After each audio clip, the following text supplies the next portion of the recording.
which makes using the device in outdoors more convenient.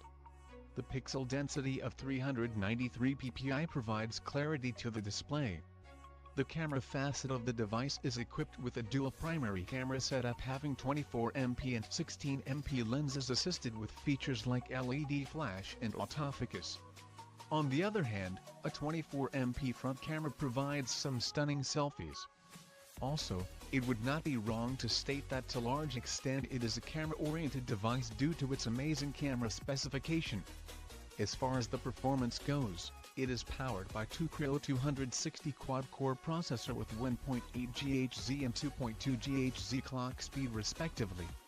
The processors are built upon a Qualcomm Snapdragon 660 MS M8956 chipset. For multitasking needs are fulfilled by a 4GB RAM with quite an ease. The combination is further aided by an